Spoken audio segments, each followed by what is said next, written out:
Parak Zion is where we left off. And the last thing we did was we spent a couple of weeks dealing with the philosophy of the Chacham, or the philosopher, or the wisdom, or the wise, however you want to define or translate it.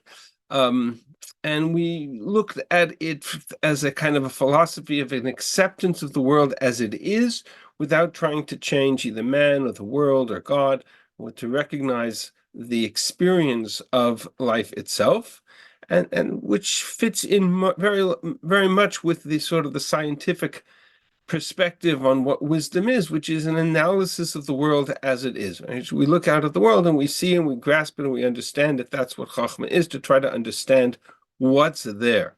Interpretations can come later. Then we get to Pasuk of Gimel. In the Pasuk of Gimel, one thing I forgot to mention, I'm going to ask if you can, anybody who has that link that I just posted, if newcomers come on and are looking for the link for the source pages, just if somebody can post that for them, that would be helpful. Okay. We are up to Pasuk of Gimel, and we sort of read this through at the end of the shir last week, and we got stuck with this very complicated verse we're going to look at now. And this is where we left off. Kol zoni siti b'chochma. All of this I tested, I experienced, I tried in wisdom. Amarti echkama, I sought out to become wise. V'hi rechoka mimeni, and yet it was far from me. Rachok ma she'haya v'amok amok miyimtzenu. Very far away, exceedingly deep. Who can possibly find it? I turned in my heart to seek, to know, to search, to seek out wisdom and understanding, to know the wickedness, and to know that wickedness is stupid, foolishness is madness. I'm just trying to understand the world. And in conclusion, what did he find out? I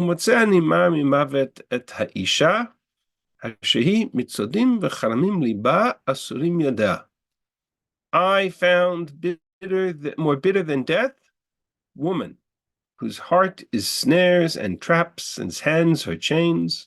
The one who pleases God shall escape from her, the sinner will be ensnared by her. This I found, says Kohelet, adding one to another to figure it all out. My soul seeks, I have not yet found. A man in 1,000 I found. But not one woman amongst all of them. This is alone I have found.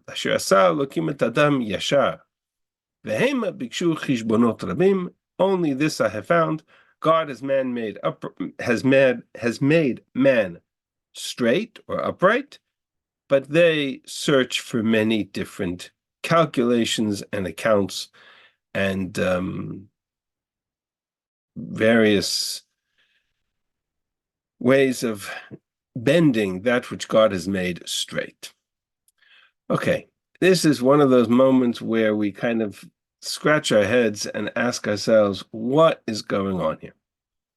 And part of the reason why it's so confusing is because he's drawn into a world of imagery and analogy that we haven't yet familiarized ourselves with. And that's where we're really going to start our story. This is really probably the most complicated part of the story. Pasuk Chavav. But first of all, who's speaking? Let's start with a basic question always. Who's speaking? There's really only one option. The wise man. I would argue not. The wise man was speaking before, no question. He says Bechokhma. That's right. And here he rejects Chokhmah. He says, Kol zenisiti b'chokhmah. I tried this. Amarti echkama, but it's impossible. He totally rejects Chokhmah, So if he totally rejects Chokhmah, and he talks about Tov Lifnei Elokim, the one who is good before God will escape the snares of this wicked woman, and the sinner will be caught by her. And he talks about God making man straight and man corrupting his work. Then we're really back into the world of the Yerei Elokim.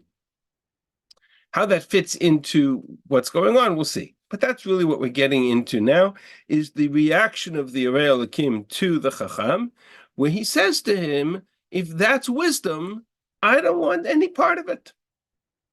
What the Chacham had said in his diatribe in the first half of the parak was that there's no person who's totally righteous, and therefore there's no reason to even go through the effort, just go with the flow, be a little righteous, a little wicked. And the Yerei Elokim says, that's Chochmah, okay, I get it, but that's not where I'm at.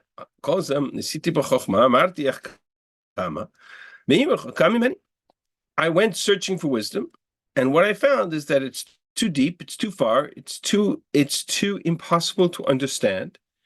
And all I found was woman is a fate worse than death. That's a phrase we'll come back to.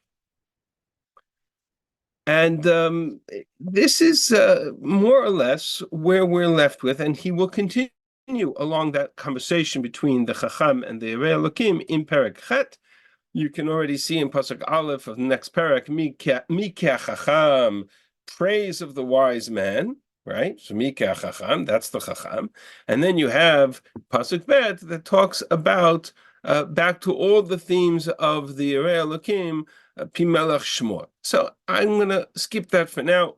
We're going to focus on Perek Zayin, but this whole piece of the chapter of Perek Zayin and Perek Chet is a kind of a back and forth between the world of the Yerei Elokim, the Chacham, and the world of the Yerei Elokim. So if that's the case, we need to really unpack the centerpiece of this story, which is Pasuk Chavav, in which he describes suddenly he's talking about searching for wisdom, searching for understanding, ladat, latur, lakesh, chokhmah, v'cheshbon, to understand, to seek, to become wise, to grasp the world. And his conclusion is that woman is a fate worse than death, which, quite frankly, is an astonishing conclusion, not only because it makes no sense, but also because, first of all, it's written by Shlomo HaMelech. Assuming it's written by Shlomo HaMelech, that's not something I would expect Shlomo to write. And number two, it makes no sense in context. He's searching for wisdom, and his discovery is something about woman. So how does that even relate? How does that even correlate? So we need to really understand what this pasuk is talking about. And like so many of these difficult passages in Kohelet, the assumption is, and the simplest explanation is, that he's somehow drawn on symbols, metaphors, or ideas that we are already, or should be already, familiar with, and yet we have not. We need to kind of put it on the table and understand it. So I want to really focus here on this discussion and raise the question, right? What's he saying about Isha? Her hands are chains, her heart is snares and traps. One who is good before God shall escape from her. What's going on? So let's take a look we're going to jump into Shlomo's world. And Shlomo's attitude, you'll forgive the phrase which is borrowed not from modern times, but from biblical times, right? Shlomo's attitude towards women in general, or a woman in particular. What is going on in the world of Shlomo? And so for this, we need to delve and dive deep into the world of Mishlei. And that's what we're going to do right now. We're going to jump to Mishlei.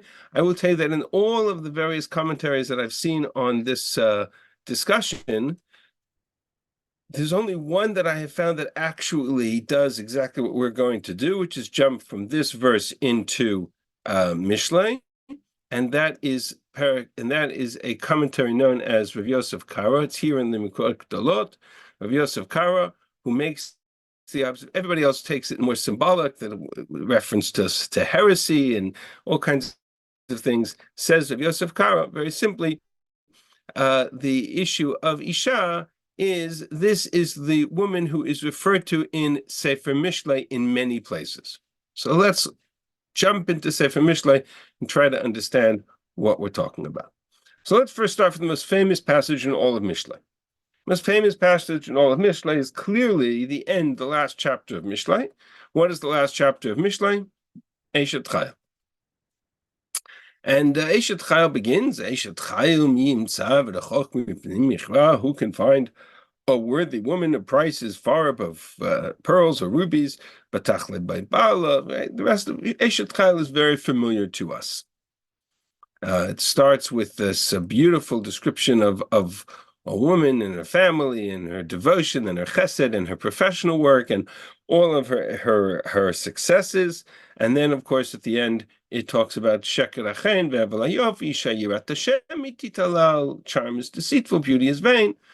A woman who fears God shall be praised. There's a couple of references in this verse to themes that we've seen in Kohelet. Hevel is a Kohelet term. Yirat Hashem is a Kohelet term. We'll see what they mean as well. But what is Mishlei essentially describing? What is Mishlei talking about?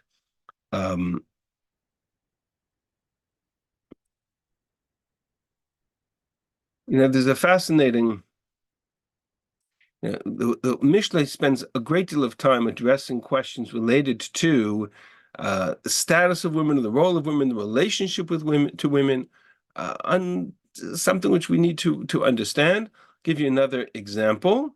If we look at, I'm going to jump for a minute to Perek Yud Chet, Pasuk of Bet.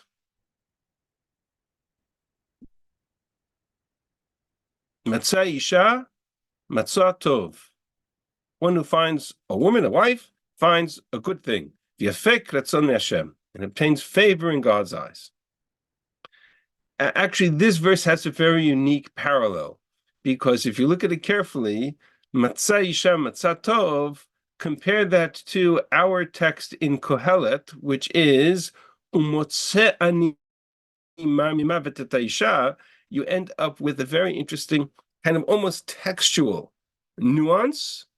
The positive reflection of Mishlei, one who finds a woman finds goodness, Matzah Isha, Matzah Tov, and the phrase in Kohelet of I found woman a fate worse than death, Motzeh nimami mavet et Isha.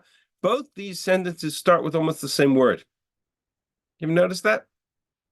Now that actually is not new. Is a reference Chazal make. Chazal say it in a number of places. Very famous passage or comparison in the Medrash. But again, the Medrash picks up on the assumption that there are two different kind of, if you're looking at the perspective from a man and his relationship with his wife, then there is, in the context of marriage, then a successful marriage is a marriage in which a person finds a good wife, a loyal wife, a wife that is kind of a good partner, and an unsuccessful marriage fails on that point. And so the Medrash Tanchuma, for example, picks up the notion that im zacha adam, if a person merits it, matzah isha matzah tov, then we apply the principle of he who finds a good woman finds goodness, right? The imlav, if not, then motzeni mami mavet isha. So it really depends on whether a person merits one kind of relationship or the other.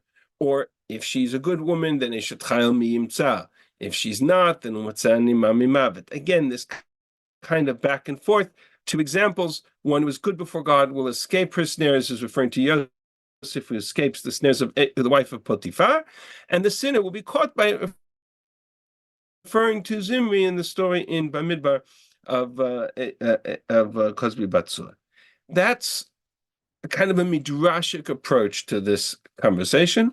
The Gemara in Yevamos famously turns this into almost a kind of a joke, but it's unfortunately a sad joke. In Israel, in the West, referring to the land of Israel, when a person got married, Kinasav Inish Itata, they would say to him, what kind of marriage do you have? Matzah or Motzeh? In code, referring to the two verses, Matzah Isha Matzah Tov, or the alternative of Kohelet, Isha, etc. And again, all referring to in a kind of midrashic context, the assumption that we're talking about some relationship in marriage, and that we're talking about a woman and a man's relationship with his wife in this context, a good marriage, a bad marriage, and how it plays out in that regard.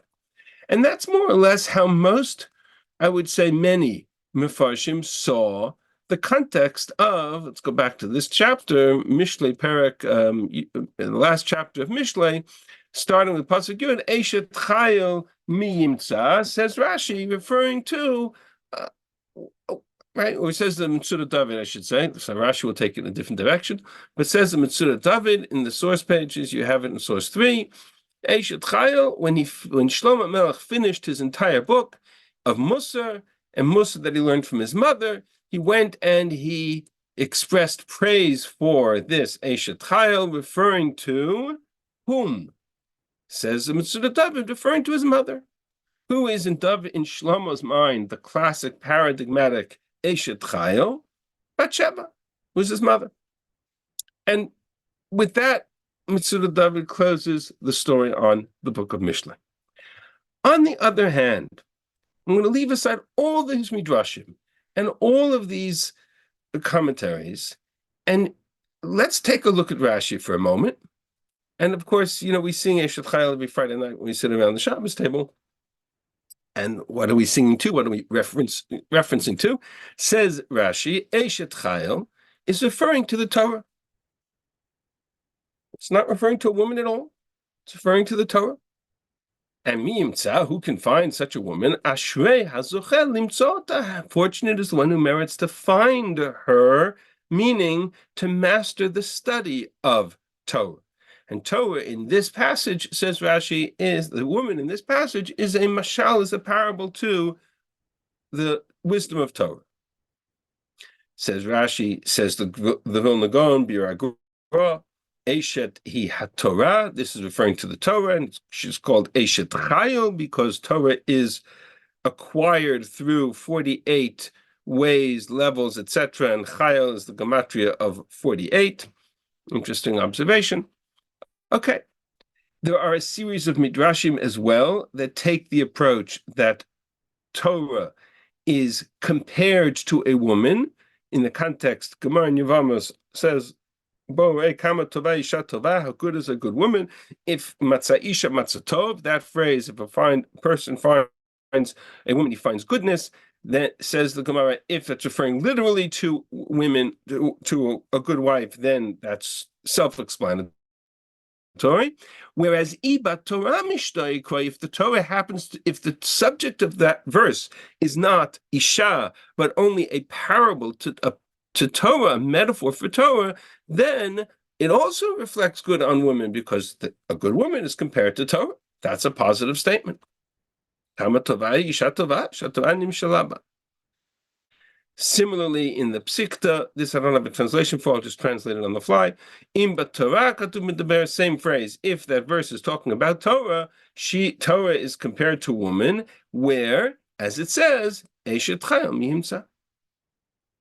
So fascinatingly, there is this tendency in the many midrashim and in many of the mefarshim to see Eshet Chayil at the end of Sefer Mishlei as a kind of metaphor or parable to, or metaphor really, to the to Torah. And the whole parak is talking about Torah. Now, on a certain level, it sounds almost midrashic. It sounds almost homiletic, right? The pshat is she's talking about a woman, and the medrash says she's talking about Torah. But given the fact that this is the book of Mishlei, and Mishlei is a book of proverbs, metaphors, and aphorisms, right? Mishlei Shlomo, this may not be as far off from the pshat as we think. And what I would argue, actually, and what I hope to demonstrate today, is that that really is the pshat of this parak, and that what's really going on is that this chapter forms the closure to a theme and an idea and a metaphor that Shlomo builds through the entire book of Mishlei as a kind of a structure to the book of Mishlei.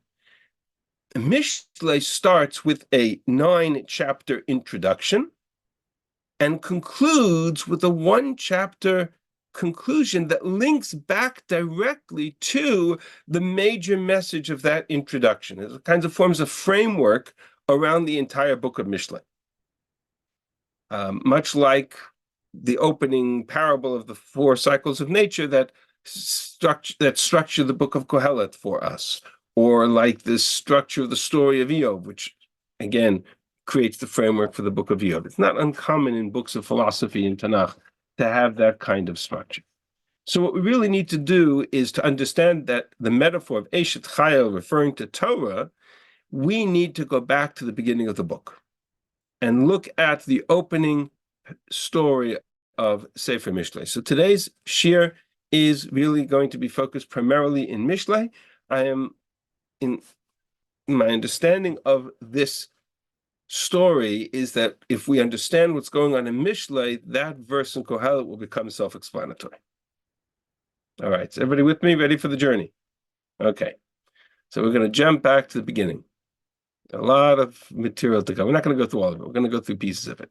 So first of all, the observation that Mishlei has two starting points. Mishlei starts twice, and therefore we're dealing with an introduction or an introductory section, much like Kohelet. Started twice. We have Divrei Kohelet, and then we have another reference to that couple of psukim later in chapter 1. We have a similar thing going on here. On the one hand, we have Mishlei Shlomo ben David, Melech Yisrael. So the book starts with the statement, these are the Mishalim, these are the proverbs of Shlomo ben David, king of Israel. And then it'll continue with a discussion about what the purpose of this book, L'dat Chochma Musar, to know wisdom and instruction, to discern the different words of understanding, Lavinim Bina, to receive instruction, L'kachat Musar Haskel, and goes on and on. There is Latet Liftaim Orma, to give prudence to the simple, Lenar Datum Mizima, to give discretion and knowledge to the young man. Right? There's a lot of repetition in the phraseology of Mishlei, because that's the way poetry was written. Right? That's the beginning of the chapter. Jump for a moment with me to chapter 10. I just want to show you for a moment. I'm going to put them side by side. Beginning of chapter 10 is Mishlei Shlomo. Once again, the text begins with the Proverbs of Shlomo. I have 2 beginnings. I have 2 moments where the book starts. It starts in chapter 1, on this tab, Mishlei Shlomo ben David, Melech Yisrael. And then it starts again in chapter 10, Mishlei Shlomo, meaning the book starts here. So what are chapters 1 through 9? The simplest explanation is that chapters 1 through 9 are an introduction. So I have a very long introduction, 1 through 9, and we'll see that it's a holistic structure to that introduction. And then I have chapter 10 to the end of the book, which will continue this message. So what's going on in this introduction of Mishlei from chapters 1 through 9? So let's go into the text a little bit and see what's happening. We started with this idea that Mishlei Shlomo, to understand wisdom and understand instruction and discernment, to give prudence to the simple. Fine.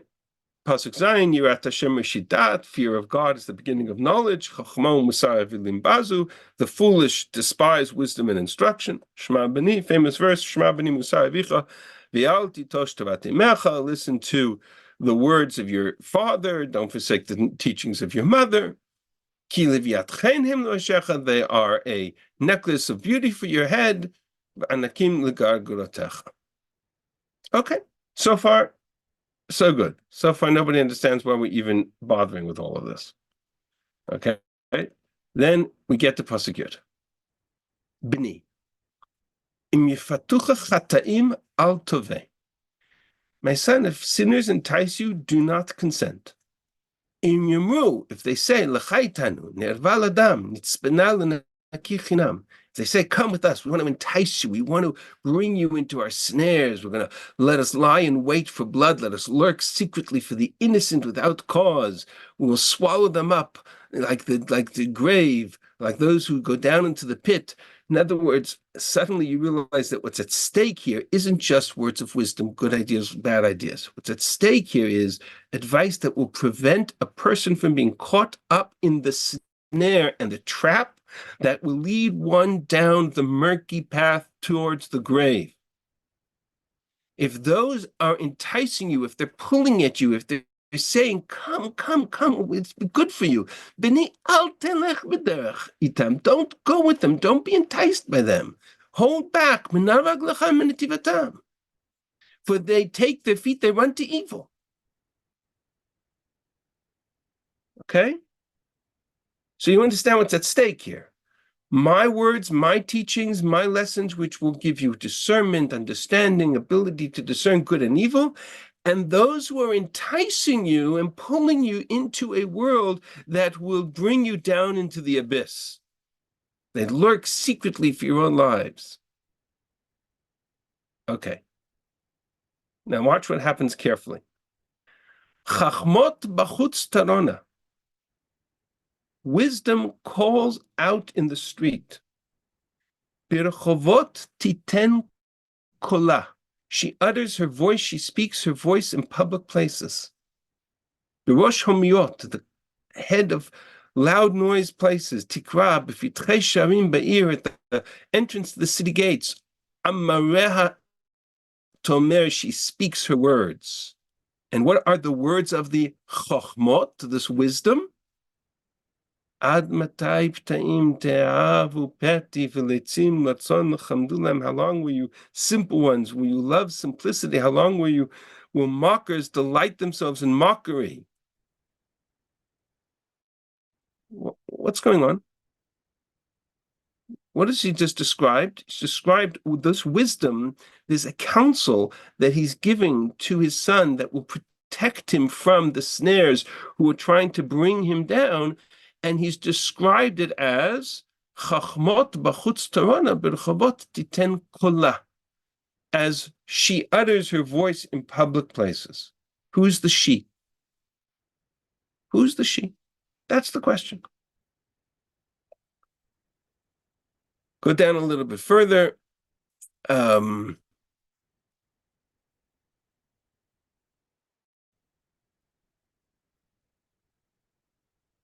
All right, I'm going to skip the rest of this for now. Let's take a look at this. But right, what she refers to in Pasuk Chaf and Chaf through Chaf Bet is he refers to this concept of chokhmah, this wisdom that he's teaching his son, almost anthropomorphized into a symbol of somebody in the street calling out to offer these words of wisdom, calling over the high places. She stands at the gates. She stands at the cities. Amareha tomer, she speaks her words. Who's the she? Chachma, wisdom. What kind of wisdom we'll see. But the notion of the personification of wisdom to infuse the fool with wisdom that will now allow him to be discerning and to prevent him from being caught in the snares and the traps of the temptation, right? That's all a description of this chokhmah that is personified as in a feminine voice. What parak are you in? So, What so right now this is Mishlei Parak Aleph. Thank you. At the top of each page, you can see exactly what chapter I'm in. This is Mishlei Parak Aleph, and this is the very beginning of this analogy. And we're going to get to it in more detail, but I just wanted you to see how it opens up with this kind of a personification of the voice of wisdom in a feminine form, who's standing outside the gates, calling out her wisdom to those who pass by. Okay, that's the context. All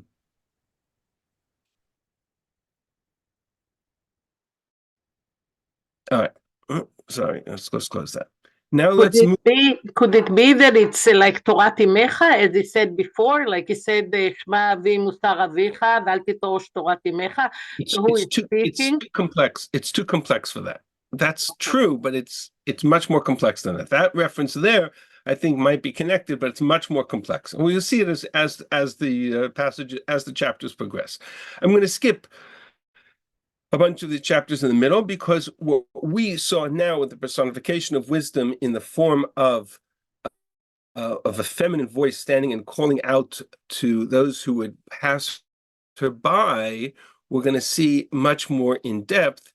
It's really interspersed throughout all of these chapters. I want to jump to the end of this. I want to jump to chapter 7. And let's take a look at this. B'ni, shmo amarai. Guard my words. Mitzvotai titzpon itach. Keep my commandments with you. Hide them. Shmor mitzvotai v'chyei. Guard my commandments and live. V'torati kishonenecha. And my teachings like the apple of the eye. Kashrim al etzbotecha. Bind them to your fingers. Kotvim al luach libecha. Write them on the tablets of your heart. Emor. Now listen to this verse. Emor lachochma achoti at. Umoda labina tikra. Say to wisdom, you are my sister. Say to understanding, you are my relative, my partner, my relation, the one who I sleep with. You'll forgive me because that's what it says. Vayeda Adam et Chava ishto. Why is it that the relationship between Adam and Chava are described in the form of, and Adam knew his wife, when we're talking about the union between them that caused that brought about conception? It's because in the metaphor of, in the language of Tanakh, and in really the language of ancient literature altogether, it was not uncommon to refer to wisdom as a kind of feminine voice, and the acquisition of wisdom as a metaphor to the union of a man and woman. So look at this verse. Say to wisdom, Achotiat, you are my sister. Remember the story of Abraham, who goes down to Mitzrayim with Sarah, and he says to Sarah, you know what, we're going to get to a place where they're not going to respect the laws of marriage. Say to them, you are my sister, right? Tell them, Achotiat, that you are my sister. And everybody always bothers about the question, why it's an outright lie. Why would he describe Sarah's sister? And what does it mean? So I heard this from my dad, but it's a very powerful observation.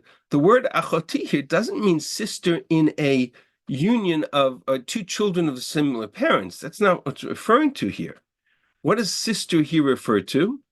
It's the parallel phrase to moda, which is a union, meaning a relative. Achoti is almost equivalent to my beloved. Achoti kala, in the language of Shir Hashirim, another book written by Shlomo. Right? Achoti kala, my sister, my bride, my beloved. Say to wisdom, you are my achot, you are my chot, you are my beloved. Say to bina, to understanding, that you are my moda, you are my relative, you are my partner. In other words, given the choice, the wisdom that I've shared with you, that's the wisdom that you should have a union with. Why? Because the alternative is lishmorcha meisha zara, to protect you from the stranger woman. Minochriya amare hachlika, from the foreign woman, whose words are smooth. And here he begins to describe very graphically the process by which this woman, who represents the alternative to the chokhmah that he's presented, this woman literally stands outside like a prostitute and ensnares her victims. Ki b'chalon beiti ba'ad eshnabi nishkafti. I look out of my window and I see through from where I'm in the house. Remember that symbol that he's in the house. I look out my window and I see.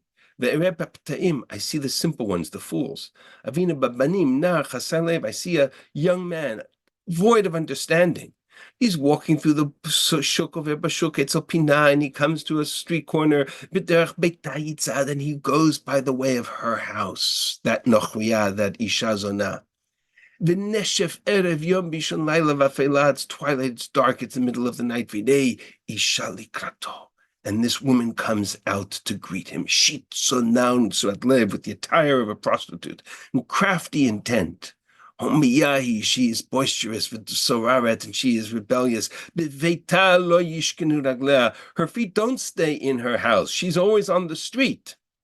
Unlike the one who's speaking represents the chokhmah that will prevent him from sinning.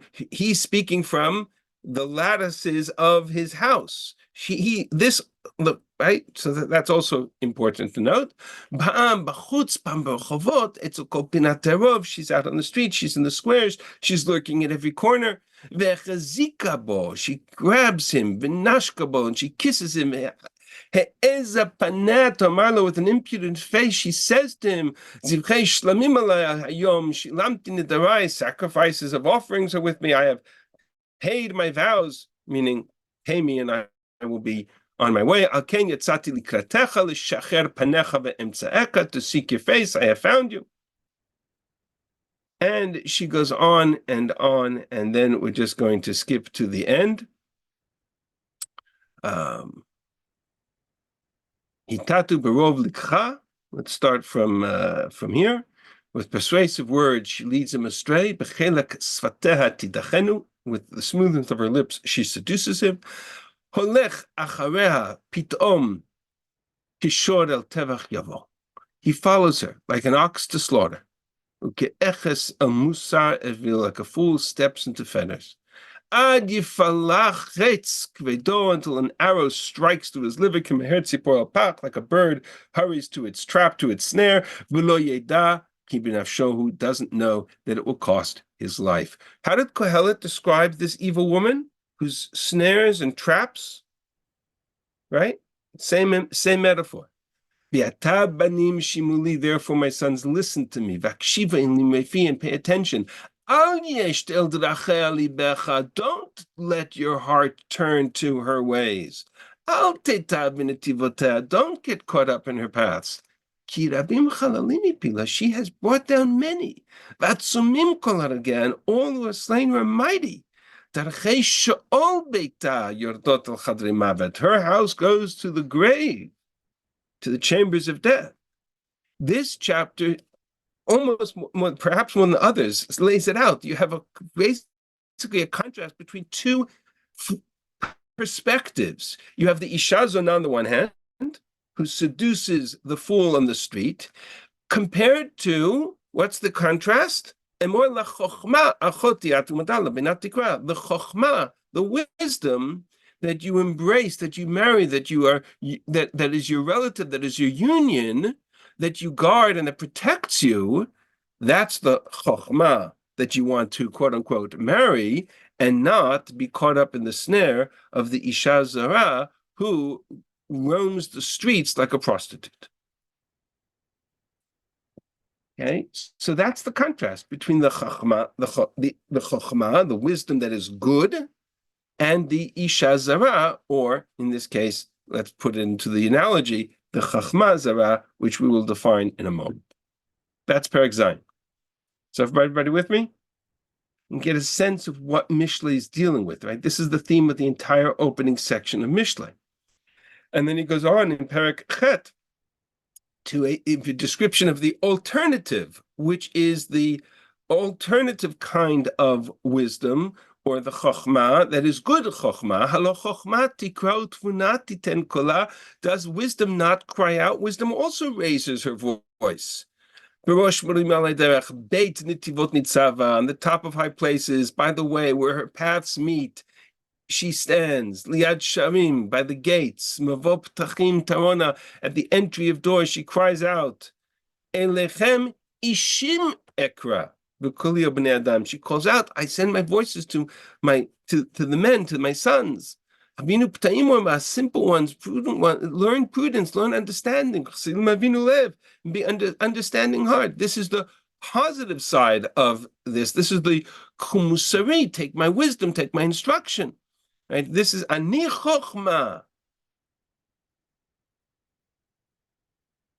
Wisdom is better than rubies. Remember something else that was called better than rubies?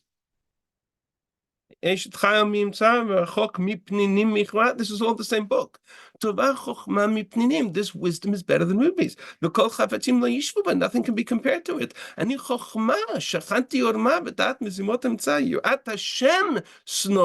Fear of God is to hate evil. And so he continues to describe these two contrasts between the good wisdom and the bad wisdom, or the good woman and the bad woman. And the parallel or the metaphor is very clear. Let's do one more chapter. You'll see it. Let's go to Perek Tet. And again, he's describing these two modes of wisdom represented by these two modes of the woman who represents the wisdom. Okay, so on the one hand, we have Chachmot Banta Beita, wisdom that has built her own house. Remember that metaphor I told you about before, that the Chokhmah of Torah is anchored in the house. Chatzva Modeh Shiva, carved out 7 pillars. Tavchat Tivchamos Chayina, she prepares her meat, she mixes her wine, she prepares her table. She's in the house, she's laying the table. Shalcha Narotet Tikra, she sent out her maidens. She calls from the high places. Mipet Yasuhena, if one who is simple, one who needs knowledge and wisdom, good wisdom, let them come here. Izvu P'ta'im B'chyu, leave the simple ways and live. Ishu B'derech Binah, walk in the way of understanding. Again, the assumption is in a positive sense.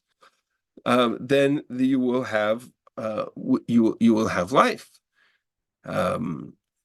Go down to little pasuk Yud, Tchilat Chochmah, the beginning of wisdom, Yirat Hashem. It's to fear God. We're going to come back to that theme a lot. V'dat Kedoshim Binah, the knowledge of the whole of holiness or of the Holy One is understanding. Ki bi yirbu yamecha v'yasifu l'chashnot chayim. Through me, through my wisdom, your days will be multiplied and your years will be increased. Im chachamta lach v'latzta levatcha tisai. If you're wise, right? If you take this wisdom, that's up to pasuk Yibet, option A. And through option A, there's long life. Eitz HaChaim, ki bi yirbu yamecha.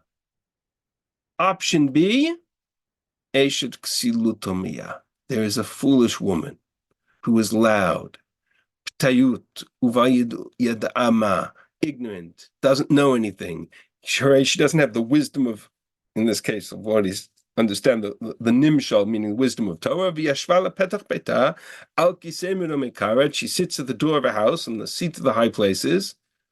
Likrolo v'rei derech hamiyashimu chatam, to call those who pass by to go to her ways. Mipeti yasuhena. V'chasale v'amalo. Whoever is simple, let them turn here. Void of understanding, she says to them. Mayim gnubim yimtaku, because stolen water is sweet. The lechem starim yinam, and food eaten in secret is pleasant. V'lo yada ki lefaim sham. This fool doesn't know that in her house there are shades there, referring to all kinds of be'imkei sha'ol l'kru'ah. Her guests are in the depths of the grave, or of Sheol. So, in contrast again to the wisdom of the speaker, the Chokhmah of Torah, the Chokhmah of the good woman, Tchilat Chokhmah Yirat Hashem, right? That leads to length of days, Ki bi yirbu yamecha, in the hands of the Eshet Ksilut, the foolish woman. Where you end up is imkei Sheol, in the depths of the grave. Now, if Eshet, and then the next pasuk is Mishlei Shlomo, Perek Yud. So this is the end of the introduction. And if the end of the introduction is Eshet Ksilut Tomiyah, the foolish woman is loud, ignorant, knows nothing, etc., etc., etc., that's the end of my introduction, in contrast to the Chachma, to the Isha that is anchored in the house, that is the symbol of Torah and the system of wisdom. In the symbol of wisdom, how does the book end? Eshet Chayil Miyimsa v'nachok mipnei nichra.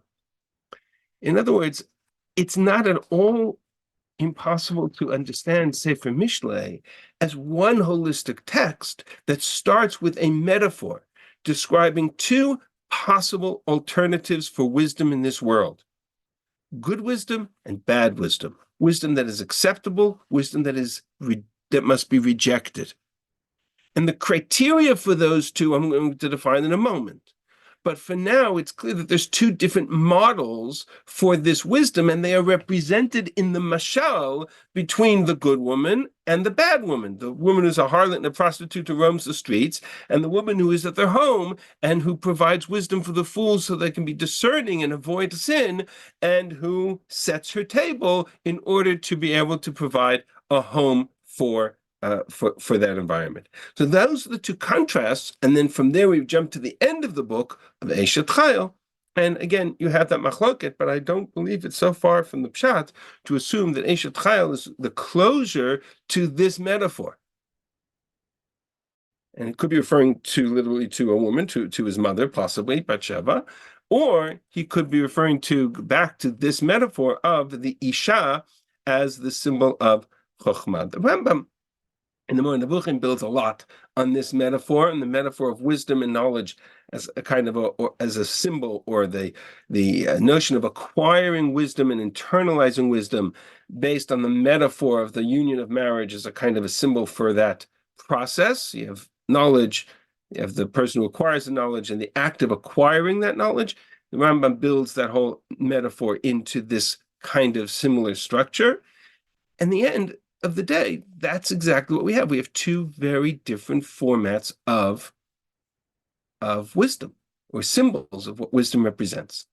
Hence, going back to our verse in Kohelet, "Motzeni mami mavet et ha'isha," says of Yosef Karo, is a direct rejection of Chokhmah, because it's the Chacham, the words of the Chacham of Kohelet, and not the words of the Yirei Elokim. Meaning the Yirei Elokim says of the Chacham, that is exactly the woman whose fate is worse than death and whose heart snares and traps. That's the bad woman of Mishle. You, the Chacham. Whereas I, the Yirei Elokim, represent the good woman of Mishle. And that's the if you recognize Mishle in the background of this chapter, suddenly all the symbolisms and the messages become much clearer. So coming back to the question, what essentially is the core message of the book of Mishle?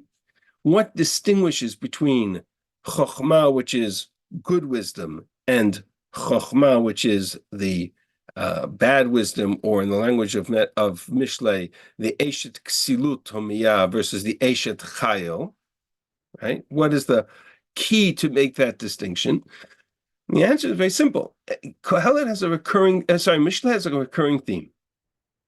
Recurring theme from one end of the text to the other. I'll show it to you in the introductory verses, but you'll see it throughout the book.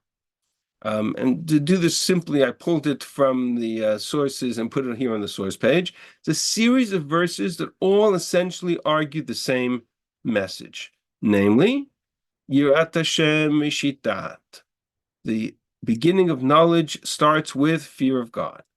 Tacha kisanudat v'yirat Hashem lo bacharu. The evil woman, the man who gets caught up in the snares of the traps of the evil woman, is because they rejected Yirat Hashem, fear of heaven, as a function of knowledge, Eshit Chokhmah, Eshit Da'at.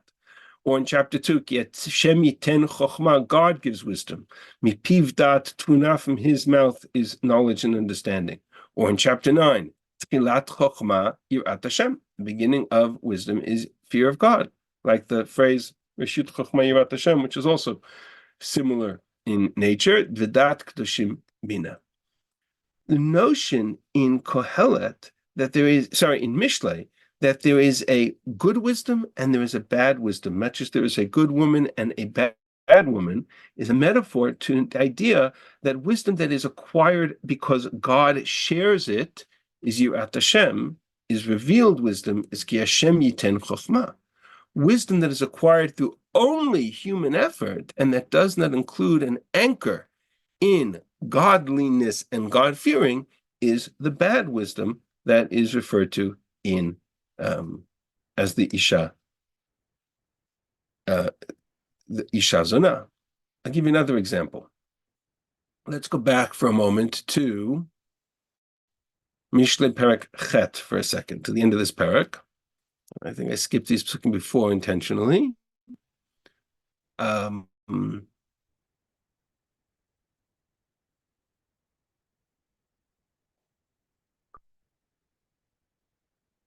again, the entire opening section, first 9 chapters, they are spoken in second person.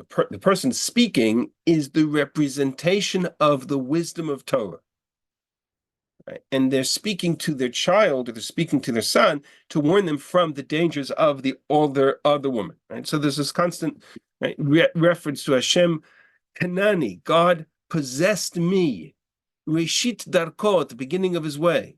Kedemi Falav Me'az, before the beginning of his days, before the world was created. Me'olam nisachti merosh mikad me'aretz, I was set up from the very beginning, from the everlasting, from eternity. Before the earth even existed, I was there. Not referring to God, referring to the wisdom of God, the wisdom of Torah.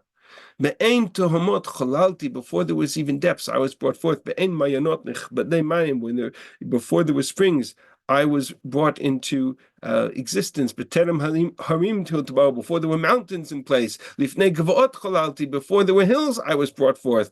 Ad lo asat eretz v'chutzot, even before God had made earth or fields. Rosh afrot tevel, when he established the heavens, b'chino shemayim, there I was, Shemani. B'chuko chug apnei tahom, when he set a circle upon the depths of the surface of the depths. Be'omtzo shchakim, when he established the skies above mimao. Be'azoz inot tahom, when he sprang the deep, when the springs of the deep became strong. In all of these moments, I was there, because what he's describing is the wisdom of Torah. And the wisdom of Torah is anchored where? It's anchored in God. It's anchored in the Creator. It's anchored in the concept of Hashem. You know where we're familiar with this idea? We're familiar with this idea from the first Rashi and Chumash. And which sounds to us such a drash, but when you see it in the context of Mishlei, suddenly you understand exactly what Rashi is referring to.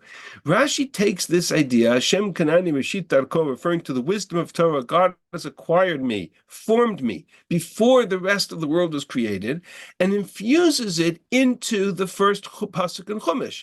Bereshit bara Elokim et hashamayim ve'et haaretz, in the beginning of God's creation of heaven and earth. Says Rashi, Bereshit, all familiar with the famous question. Why does it say Bereshit? Bereshit means in the beginning of.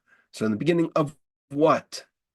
Says Rashi, this verse has to be expounded, as Chazal expound it, Bishvil HaTorah shenikret Bereshit Darko, for the purpose of Torah, which is called the beginning of his ways. Bereshit Darko, ki Hashem Kanani Bereshit Darko. That's exactly what it says in the Mishnah. Meaning, in another form, we're familiar with the same medrash from the perspective of Histako be'araiso bar alma. God looked into the Torah and created the world, which is a kind of almost a Zohar type of expression of the same idea, that God's wisdom predates even creation itself. And therefore, the wisdom of God is anchored in the fabric of the world. That's wisdom that is Reshit Darko. That is the beginning. That is where it comes from. And therefore, to really acquire wisdom, you have to start with fear of God. Yirat Hashem Reshitat. Yirat Hashem ki Hashem yiten chokhmah. Tchilat chokhmah Yirat Hashem. All of the references to that same idea. What at the core of it distinguishes between godly wisdom and earthly, manly wisdom is that godly wisdom is revealed and man's wisdom is acquired. Man's wisdom is based on the laboratory of life. We go through our experiences and we try to explore and try to understand as best we can, and what we see is what we get.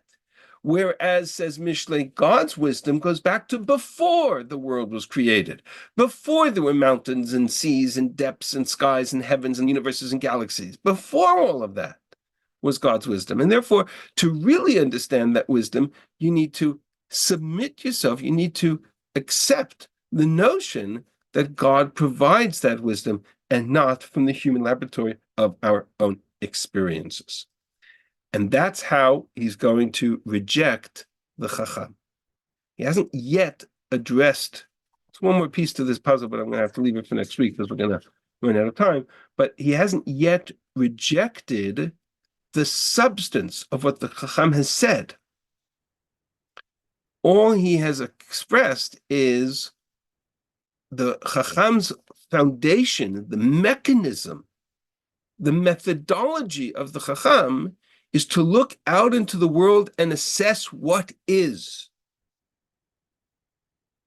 Right? That's how the Chacham operates. He turns to the Nene and he says, well, what about that? He turns to the Yirei Elokim and he says, well, what about people who are hypocritical and people who are evil? And he turns to the Nehenatan and he says, and to the Amel, and he says, how can you build so much and be frustrated by an attempt to conquer death? It's not going to happen, right?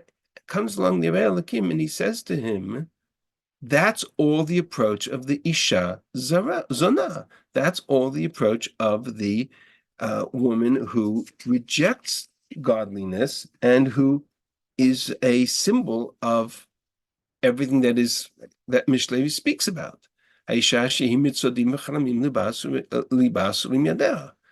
That's exactly the woman that he rejected in Mishlei. If you consider yourself good before God, you will escape from her. Go read Mishlei. That's exactly the message of Mishlei. And so this text links us directly into these two worlds. Okay, I'm going to have to stop here. What we didn't get to is one more piece of this, which is a short kind of understanding of what the difference is between Chachma that's based on human experience and Chachma based on Yirat Hashem. There's a little bit of a piece that I want to do, but we'll probably do that. Won't take us long, and I'll leave that for next week, and we'll kind of use that as a segue into the next piece. So I'm going to stop sharing here, and we're not completely finished, but I hope that we have from this kind of a guideline or an approach to dealing with the bigger question of what is the Yirei Elokim doing with the Chacham. For now, he's rejecting him on the basis of you are the Chacham of the Isha Zona of Mishlei. You are the Chacham whose wisdom is acquired through personal experience, better or for worse, and that can be very devastating. Whereas I am the Yirei Elokim, I am the Chacham that is Yirat Hashem Reshit Chochma, where I am the Yirei Elokim who starts with an acceptance of God's wisdom to guide us through how to navigate this world. I will stop here, and if there are any questions, we'll take questions. Rabbi, is it possible Yes. that what Shlomo was asking for wasn't how to look at the world and analyze and be wise through the world, but to know what God knows from the beginning?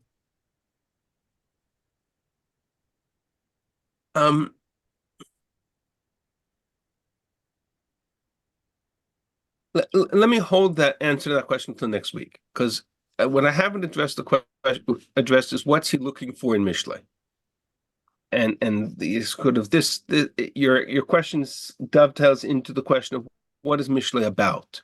So the introduction sets out two modes of wisdom, but then what's the rest of the book about?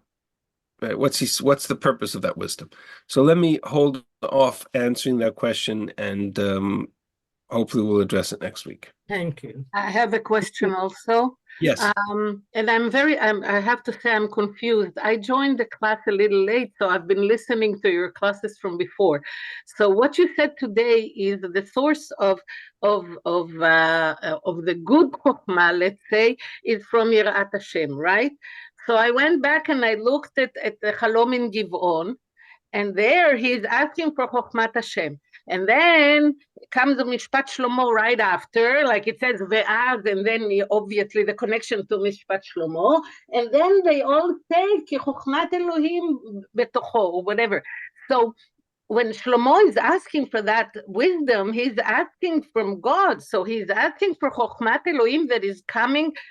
According to what you said today, it's the Chokhmah that is coming from straight from God. So where is that conflict that you explained between Etz HaChaim and Etz HaDaat, if Shlomo specifically, if you're connecting it to the life of Shlomo, A, and B, specifically, you also connected it to Etz HaChaim and Etz HaDaat. So I have to say that I'm really confused, and I was waiting all week to ask you that question, but today the question very is good very question. reinforced.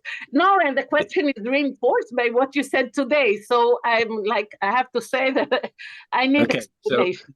so you're not wrong. Rabbi, just before you answer this question, what Yeah. did he write first? Do we know what he wrote first? Mishlei or No, Kohelet but or vice versa? I would argue we don't know for sure, but I would argue that everything about the text itself reflects Mishlei before Kohelet. Mishlei represents a young man at the height of his advice and counsel to his family. Kohelet represents the bitterness of an old, failed life. So I would have to argue. Chazal, I think, say this at some point, that he wrote Shira Shirim in his youth, Mishlei in his height of his power, and Kohelet at the end of his life. But getting back to your question, Right. I think the answer lies, if you go back to that analysis of the dream in Givon. We parsed it out. We split the text, and we did so because there's a subtlety. When God responds to Shlomo and he says, "Oh, I like what you said," right? That he asked for wisdom. Right. Yeah, he says, yeah, And that's Shlomo- right. I have it here. Yeah. Correct. Vayitav hadavar b'nei. So what does it mean, Vayitav hadavar? It's like, and the whole key word is Vayitov, right? Correct. Except that what Shlomo asked for was two things. And God only responds positively to one. What Shlomo asks for was Lev Tov, Lahavin, Lishpot et Amcha, Lahavin ben Tov Lara. So Lev Tov Lahavin Lishpot et Amcha is very important. He needs that. That's Chochmat Elokim. That's the ability to be a proper judge. But Lahavin ben Tov Lara is already different. That's to discern between good and evil. That's the Etz HaDaat. And so when God answers him and he says, that's good, but he only refers to the wisdom to judge his people. It's almost like, okay, I'm going to take half your comment. I'm going to take that half, and we're going to deal with that. But there's another half there that God ignores because it is so problematic, and that's where we built, right? So there are parts of Shlomo's life where you don't see the problematic nature of it, but then there are parts towards the end of his life where you see how much it comes back to bite him. So that's what I was saying, that there's So what you're saying, is that makes no sense, because להבין בין טוב לרע, then kimi yuchal lishpot, so he says, if I don't know how to differentiate between good and evil, and he's asking Hashem to give it to him. He's not asking, chokhmah chitzonit. Right. He's asking actually to understand from Hashem to do that, and he's asking for a reason. You have a lamed atachlit here. Kimi yuchal lishpot. I think that, yeah. So what we suggested was that that's true. But going back to Gan Eden, there was also two trees there. There was one that was an Eitz HaDaat, and there was one that was an Eitz HaChaim. And the Eitz HaChaim was essentially God's Torah, and the Eitz HaDaat was man's Torah. You can't have them both. Look at the end of that passage where God says to him, I'll give you this, but only if you observe my commandments and follow my laws will I give you long life. Okay, at the end of the day, you can't have both the Eitz HaChaim and the Eitz HaDaat. If you submit yourself to God's knowledge and God's mitzvot, then you have to be willing to let go of your own arrogance and your own control of the world. That's where Shlomo failed, because he couldn't let go of his own self. And so that I understand. What I don't understand is where you connect it to Chokhmah. I can understand that with the hubris that he had, but where do you see that it has the Chokhmah chitzonit? Where you understand my question? I do. Why don't we do the following? I don't want to take too much time here, and it's especially Okay. because it's relevant to an earlier share. But I'd be happy to continue the conversation. Just send me an email with your contact, and Okay. I'd be happy to Sure. continue this conversation. And I can kind of work it through with you as best I can. For anybody I else who appreciate it needs very it as much. well, Thank you so much. no problem at all. And I'm putting my email in the chat if anybody Yeah, needs put it. your email. Yeah. No problem. Thank you. Okay. Thank you. Thank you very much. Thank you, Rabbi. Thank you. Thank you very much. Have a great week. You too. Thank you very much.